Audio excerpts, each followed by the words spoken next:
Hello and welcome to Warhammer Wednesday. This will be my review of the Codex Adeptus Astartes Deathwatch. It's a good codex, but I feel there's quite a few things missing. You start in your Deathwatch army. I've got some models here. There are some more coming out this weekend. Everything from Terminators that only have the upgrade pads, the Veterans, which are a brand new sprue that are in the Death Mask, the Clavis Black Star Flyer that can carry 12 models, more than a Saestus Assault Ram, and it can carry bikes, and the Watchmaster. Let's just get the negatives out of the way first, and I really do feel that they are missing quite a few things. It just looks like this codex is just for their new releases that have been happening over the past 3 weeks. You had the Death Mask set, last week you had the Land Raider and other boxes that just have the sort of upgrade sprue, which is 8 shoulder pads, 2 Terminator pads, 2 helmets, a chest piece, and the little inquisitorial symbols that look like that one there. It just feels to me that this codex is just for those releases. It doesn't include all of the Deathwatch. What I mean by that is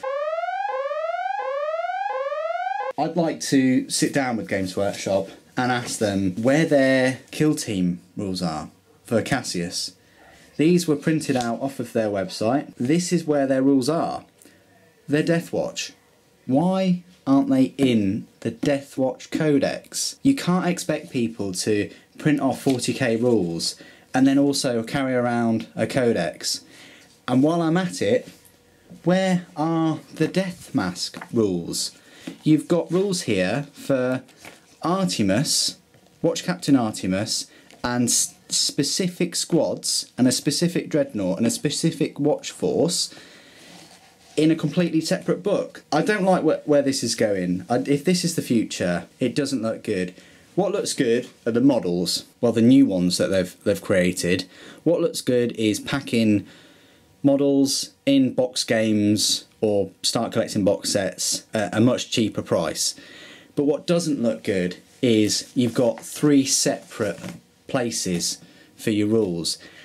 I'd like to know what the reason was, why they couldn't have put these data sheets, and we're not talking about 20, we're talking about 5 data sheets. Why could they have not put them in the Deathwatch Codex? It would be like having the Space Marine Codex and then have Captain Lysander in his own box game, in his own set of rules for Imperial Fists. It would be exactly the same as that, with his own separate squads. I know I'm giving Games Workshop ideas, guys, but that's what it feels to me like. It feels like a missed opportunity, it doesn't feel complete, and I feel that they've dropped the ball. They should have Artemis in the Codex, they should have had Cassius in the Codex. Why do they not have them? If they had them in the Codex, people pick up the Codex for the £30 British that they're expecting, and then they'd see Cassius, they'd see Artemis and go, crikey, where can I get those models? And then when you do bring out Artemis as a separate miniature later on, people may well wish to purchase him alongside maybe another box of Vanguard or Veterans so that they can get these specific squads. Rather than having to buy the Codex, buy a completely separate box game that will run you at almost £100, along with some Harlequin models. And likewise, the same is true for the Cassius models. All of these data sheets should have been in the Deathwatch Codex as sort of special characters, even if they divided the Codex into 2 or even 3 and had the main part of the Codex followed by Artemis, followed by a very specific sort of Cassius kill team set. Have even thrown them all into one, because with the Cassius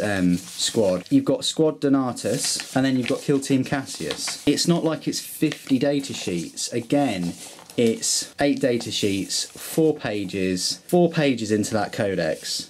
They've got them right here. Why could they have just not grabbed that file and the Artemis file and just dropped it into the Deathwatch Codex somewhere here maybe? So maybe you have the Watchmaster, your Captain, your Chaplain, Librarian, bang! Then you have Artemis. Or you have Cassius, then Artemis. Then you have your Veterans, your Terminators, all of these models. You have your Librarian and then Gensis Notorian, and then towards the elites after Vanguard you have Edric Satorax. I don't understand the disconnect. Why is there a disconnect? You're the same studio, you making a codex that I would assume on the Deathwatch sort of creation team, you all work together to create these things. Surely you should pull together right at the end with the codex and just drag and drop the same looking data sheets. Okay, even though it's got this funny sort of bluish tinge around it and it is blue instead of the grey, you could just change that colour slightly. I mean, it's still in the same format. I'm just totally confused. I'm really trying not to be overly negative. It's more of a constructive kind of criticism whereby we have all of these extra rules and things. There's no excuse as to why they're not in the main codex. Put it this way, the next codex, if it's Chaos, would you really want some parts of the Chaos rules in a box game supplement and some on their web store? Nah, you want all of them in one book. Anyway, the codex itself then, apart from the missing things, if you like Space Marines, in all shapes and flavours, even the 30k Horus Heresy, which we all know can use now, then Deathwatch may be for you if you like Space Marines. I certainly do like Space Marines. So this is it at the moment. This is just the army, and it's literally just Cassius's squad, Venerable Dread, Vanguard, the Veterans, Artemis, and there may well be some new additions this weekend. You'll just have to stay tuned to the channel and find out. So it's a lovely sort of produced book, again made in China, or printed in China. This is it, guys. This is sort of like the standard. They've really perfected it. They perfected it with all the Black Horus Heresy books from Forge World, and now this is where you're going to be getting them from in the future. So it's got some nice artwork highlighting the different squads, different weapons like the Power Mace and the Xenophase Sword. It talks to you about how they're drawn from different chapters. Then they obviously have their shoulder pad given to them. They keep their chapter's right shoulder pad, and then when they actually, if they actually finish their duty in the Deathwatch, if they do go back to their chapter, they keep that silver arm, which is really cool, I thought. And it gives you the map, the different heraldry, the different kill teams, and the fortress, the watch commander, and all the rest of it. So as you can see, there are different watch fortresses, that's what they're called. There looks like there is about 4 main watch fortresses, all with smaller ones, and you can see they're all sort of designated near, it looks like Tyranid invasions, but also near the Eye of Terror and near Orc concentrations and all the rest of it. And Eldar concentrations, like Eldar craft worlds, things like that. They're pretty precisely placed in the galaxy. And then you've got the Aquila, or Aquila, however you want to call it, Kill Team Cassius. So it even trolls you a little bit that they've got the kill team in here, but they just forgot the data sheets, which is a bit of a shame. Then you've got the Oath Swarm Tithe, hundreds of chapters have taken the Sacred Oath. So you could even include your own chapter that you've created, like myself, and you could have your own heraldry on the right shoulder pauldron and have them join the Deathwatch. Brothers of the Deathwatch, this is the cover art for the Overkill, Bane of Aliens, and then you've got the Vigil of Aeons, which sort of brings you up to the 2 minutes to midnight sort of storyline. It talks to you straight away about the New Order, which happened after the Beast Arises, where there was this Orc warlord who brought up the biggest war since the Ullanor campaign, where the Emperor and Horus had to fight back the Orcs, and they brought the fighting almost to terror itself. And after that they thought, well, you know what, it's probably best if we create a special crackpot team of elites to combat this with precision strikes. And you hear a lot about the Deathwatch going up against Orcs and Tyranids and occasionally Tau. But there you go, as it gives you a nice little timeline, and you can read all the way up to the rise of the alien Imperium spread thin, we're offset on every side. You know, we're at breaking point at the moment. That's this end of time sort of scenario. And it just goes on. And then it goes into sort of the fluff behind each unit in a way. So you've got watch captains, well, you've got watch masters with the lovely sort of custodian weapon, watch captains, chaplains, librarians, veterans,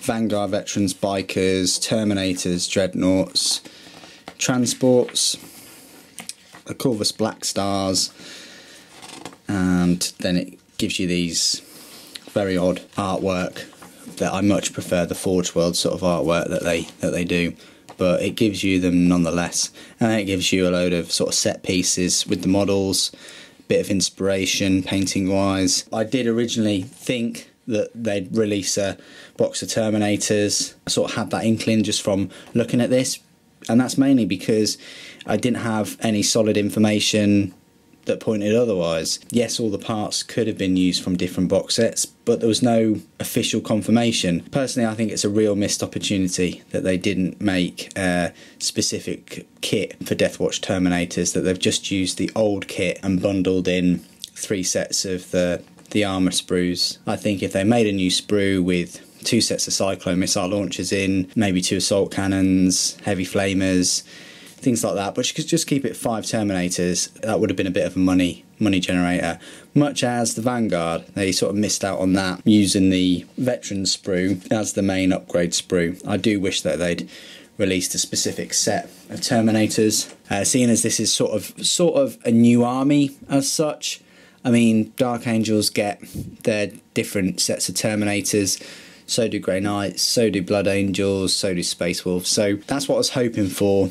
But instead they brought out this flyer. Never mind. And then it shows you the models. Again, they can't escape that these are from the Cassius set, and likewise so are all these dudes and these dudes. They're showing you it. They're just teasing you.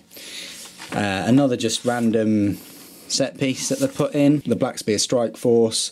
And then you've got your forces, so you have a core, an auxiliary and a command. Your core, that'll be like a kill team of such, or a strategium command team. Then you have to have an auxiliary, would be your Corvus or Dreadnought or Venerable Dreadnought, that might be the cheapest option. And then your command, which would be a watch commander, captain, something like that. So they're your 3 units that you have to get your force of Deathwatch. The war gear list, you might have seen.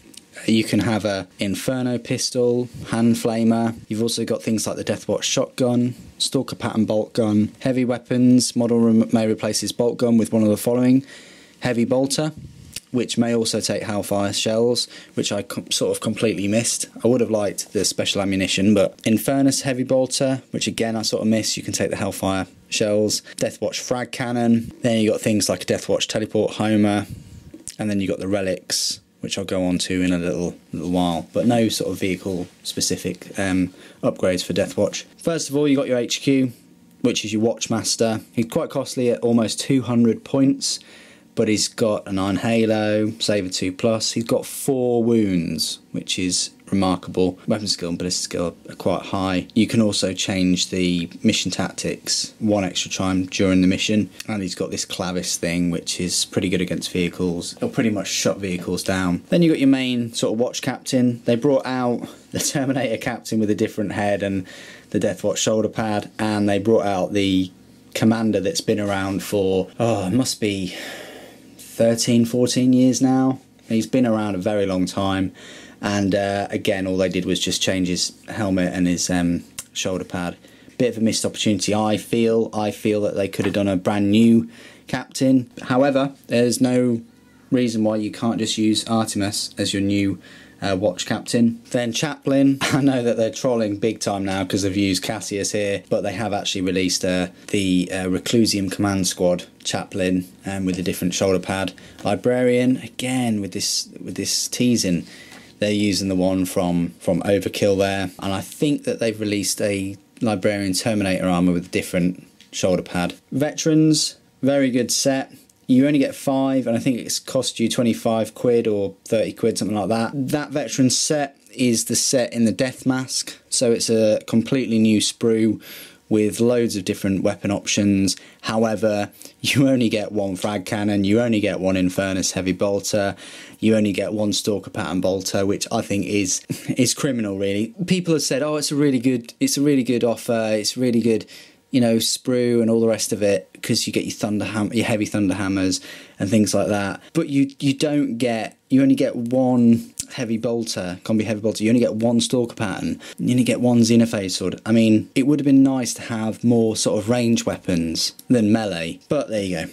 Terminators, as I said before, missed opportunity. I could have done with a new set for them. But the veterans, you can have, the only real difference is you can have a black shield in there, which basically means you can upgrade a veteran to a black shield, and the black shield just has a better weapon skill. And the sergeant can take quite a few things, including that Xenophase blade, which is forces rerolls of invulnerable saves, which could kind of come handy. But again, that sergeant's weapon skills only a 4, so don't know whether you want to invest 25 points on a weapon, whether you want to spend 30 points on a heavy thunder hammer. Yeah, it's cool that it can dish out instant death, and if he does get to go first on a big creature, then that 30 points will make up for itself, but maybe not. So yeah, Terminators, you get your one, and then you can have 4 additional ones. All of the models in that unit can pretty much just swap and choose any sort of weapon variation. Like I said before, missed opportunity with the Terminators. It gives you the option of a power fist with an auxiliary melter gun, and the rules. They've gone into that much effort to actually have separate rules and to mention it, but they don't have a model for them. They don't have the power fist with melter gun with that arm. They only have that for the Overkill box set. So it's a real shame, missed opportunity, I feel. The Dreadnought, not much has changed there. Venerable Dreadnought, similar story. Vanguard Veterans, they've used the Overkill model again. Any model can replace his bolt pistol, special ammunition, chainsword with grav pistols, inferno pistols, hand flamers, thunder hammers, storm shields. Any model replace both of his weapons with a heavy thunder hammer. You could have 5 of these guys with heavy thunder hammers. Nothing with invulnerable saves or multiple wounds is really going to survive for very long. I think they'd be pretty cool against knights as well, or other sort of massive units. Bikers, again, not much has changed, but you get this Deathwatch teleport homer, got split fire, and they can have the special ammunition in their bolt guns, which are twin link, remember. So that's quite cool, and you can have up to 5 of them in a unit. Rhino, not much has changed. Razorback, same story. Got your drop pod, same as before, and then you got this Corvus Blackstar, which I think is a lovely model.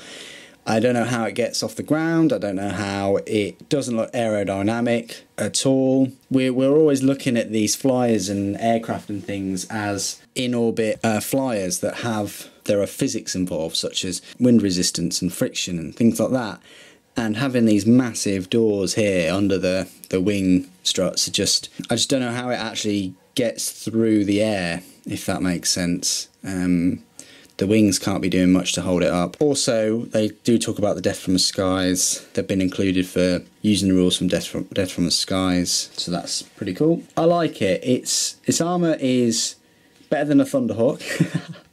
I just love to say that nowadays. So it's 12, and then the rear is 11. It's got 3 hull points, but it's got the twin link. The way I view it is you can kit it out anti-infantry or anti-armour. Anti-infantry, twin-linked assault cannon, and then you'd have your twin-linked rocket launcher and your hurricane bolter. Anti-tank, you'd have your 4 storm strike missiles, which aren't too bad, and then you'd have your twin-linked las cannon up the front, and then you just wouldn't have the hurricane bolter. Infernum Halo launcher is pretty much a must. It's quite expensive at 180 points, but the armour's not too bad. It can carry 12 models, including jump infantry and bikes. All these Land Raiders are essentially the same. I see no difference. It doesn't say anywhere that they've got special ammunition at all. They did release a new Land Raider set. I think it's like £48 RRP. It has all of the 3 variants. It has the Godhammer, it has the Crusader, and it has the Redeemer, all in one package, and it's got the little the very small upgrade sprue for the Deathwatch iconography. Now is a good time if you want a multi-melter for your Godhammer Land Raider. That's probably the best kit to buy if you don't want to spend £10 on the Forge World pintle mounted weapon upgrade sprue where the multi-melter doesn't look like your 40k multi-melter. So that's just a bit of a tip. Then after all the heavy support and things, you then go into your killer kill teams. So you've got this one where you've got a unit of veterans, and then you can have Librarian, Terminators, and so on. They can re-roll any roll to wound and armor penetration rolls of a 1. The Führer kill team, or the Furor kill team, veterans, Terminators, and then a unit of Librarian, Vanguard, or Bikers. These guys, again, they can re-roll any fail to wound and armor penetration that are targeting the unit with troops battlefield roll. So they're against troops. These guys are against fast attack because they're bikers, but you can have a unit of veterans or even Vanguard veterans. The Dominatus, they re-roll against elites. So again, veterans, Vanguards. Malleus, they're against heavy support. They can re-roll the wounds and penetration. Purgatus, they're going to be against the HQ.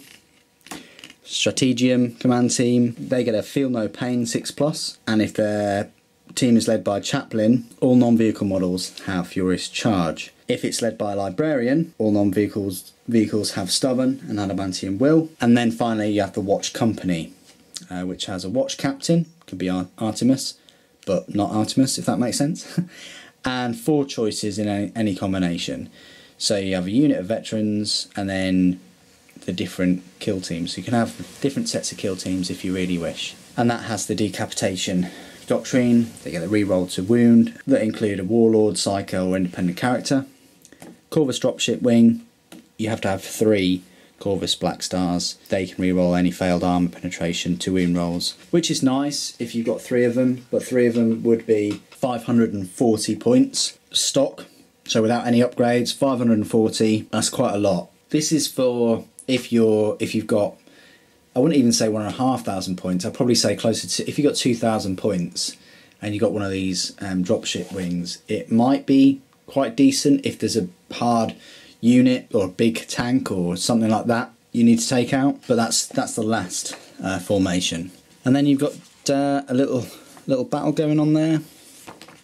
You've got your appendix with the warlord traits, your mission tactics. These are what I said the Watchmaster could sort of swap out mid-battle.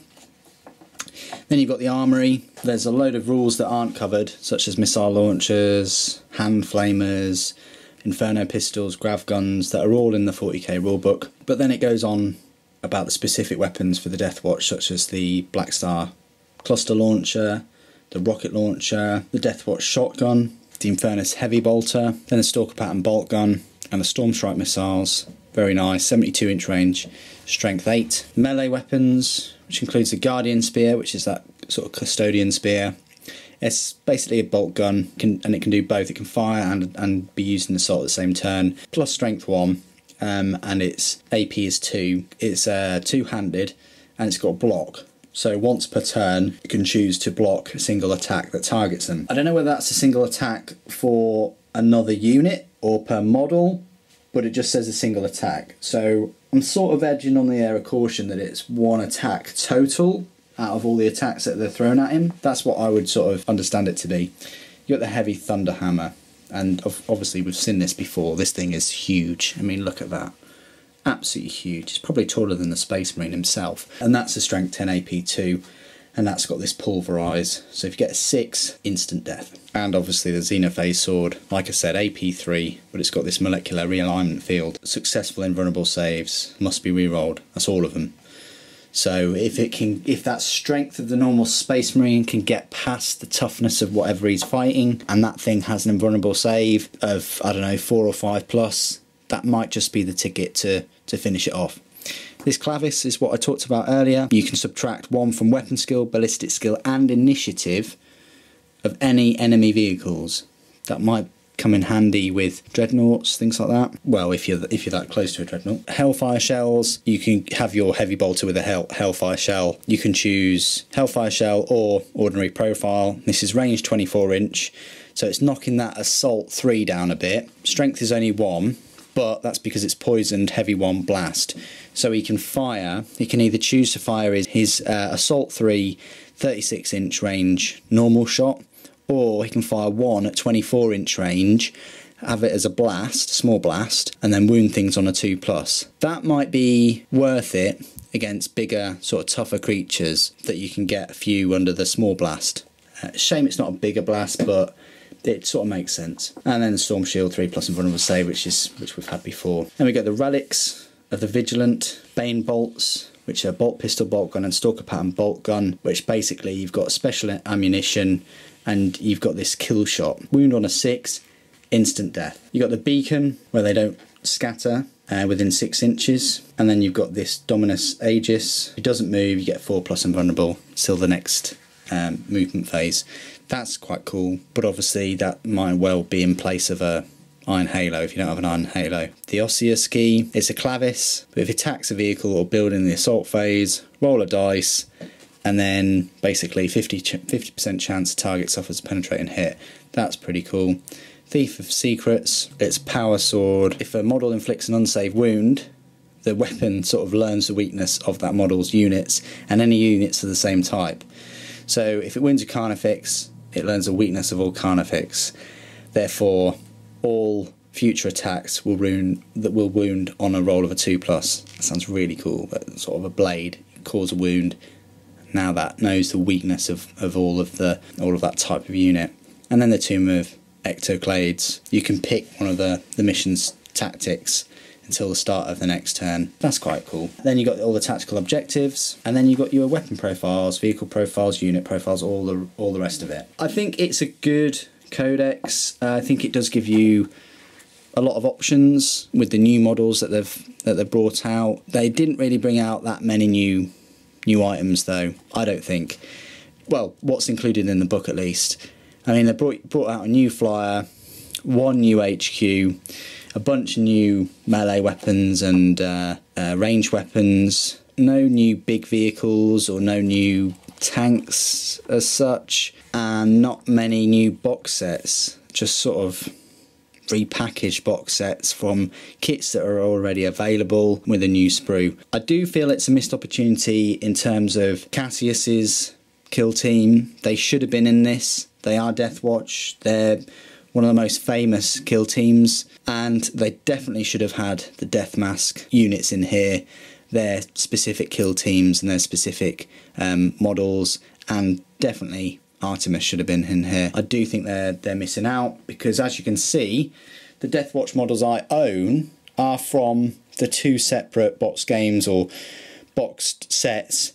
I don't own any separate Deathwatch models that are in here, but we'll see by the weekend. So that is the end of my review. I think it's a great little extra, and if your opponent is always bringing orcs and you've got a normal Space Marine army and you want to just rub salt in the wound that much more, and instead of using your normal Space Marines with their extra chapter like little special rules, and you really want to kick him to the dirt, just bring along a couple of kill teams of Deathwatch. They'll just murder them. They really will. A really interesting faction, and if used correctly, they can be the surgical knife of an attack. However, Space Marines themselves are a spearhead. They're quite a precision strike of a force, and these are that one step above. They're even more of a specific force to use at a specific enemy. But I'd love to see battle reports with them from different YouTube creators. So that's it for my full review today. Thank you for watching. Purge the alien, the Emperor protects.